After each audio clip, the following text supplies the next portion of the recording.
సుమన్ టీవీలో మీ personal and business promotions కోసం కింది నెంబర్కి కాంటాక్ట్ చేయండి. ప్రకృతి ప్రళయాలను ఎవ్వరు ఆపలేరు.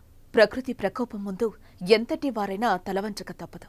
మన కేరళ నేడు విజయవాడలో అదే జరిగింది. జల ప్రళయం జనాన్ని కకావికలం చేసింది.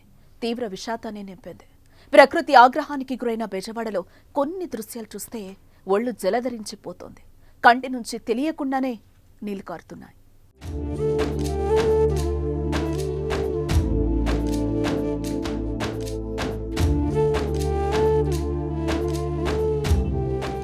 చరిత్రలో కనీవిని ఎరుగని రీతిలో విజయవాడ విధ్వంసానికి గురైంది.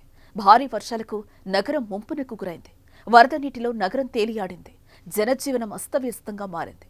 4 రోజులుగా నరకం. వేలల్లో బాధితులున్నారు. ఒకవైపు వరద కష్టాలు, మరోవైపు ఆకలి బాధలు. తాగడానికి నీరు లేవు, పసివాళ్లకు పాలు లేవు. ప్రభుత్వం సాయం అందిస్తున్నా వేలాది మందికి కష్టాలు తీరలేదు. బతుకుంటే బరుసాకైనా తిని బతకొచ్చు అని పీకల్లోతు నీటిలో ఇంటిని వదిలి వెళ్లిపోయిన వారు కోకొల్లలు. కట్టుకున్న బట్టలతో బయట కొచ్చేసి సురక్షిత ప్రాంతాలకు తరలిపోయారు.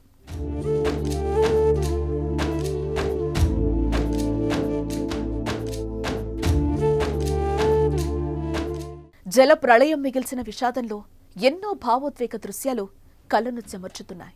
నెలల గర్భిణి రవాణా మార్గం లేక మోకాల్లోతు నీటిలో నడుస్తూ వెళ్తుంటే ఏంటి ఈ కష్టం దేవుడా అని అనుకోవడం తప్ప ఏం చేయలేని పరిస్థితి. తల్లి పాలు తాగి ఉయ్యాలలో ముసిముసి నవ్వులతో ఆడుకునే పసిపాపను వరద నీటిలో తొట్టిలో పెట్టి ఆ తండ్రి మోసుకెళ్తుంటే గుండె బరువెక్కుతోంది. నెలల వయసున్న చిన్నారులను వరదల నుంచి సురక్షిత ప్రాంతాలకు తరలించేందుకు తల్లిదండ్రులు బాహుబలిలో శివగామిగా మారి వారిని రక్షిస్తున్నారు. పసివారిని ఎత్తుకుని చాలా జాగ్రత్తగా అడుగులు వేస్తూ ముందుకు సాగుతున్నారు. 1 కాదు 2 కాదు, ఇలాంటి కన్నీళ్లు పెట్టించే దృశ్యాలు ఎన్నో. ఇవి చూసినప్పుడు జాలి లేని ప్రళయమా, ఇది నీకు తగునా అనిపించక మానదు.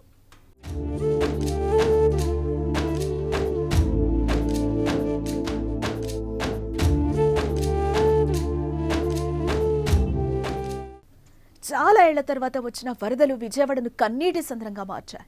ఎక్కడ చూసినా వరద బాధితుల కన్నీటి కష్టాలే కనిపిస్తున్నాయి.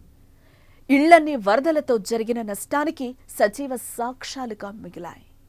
నగరం త్వరగా కోలుకోవాలని కోరుకుందాం.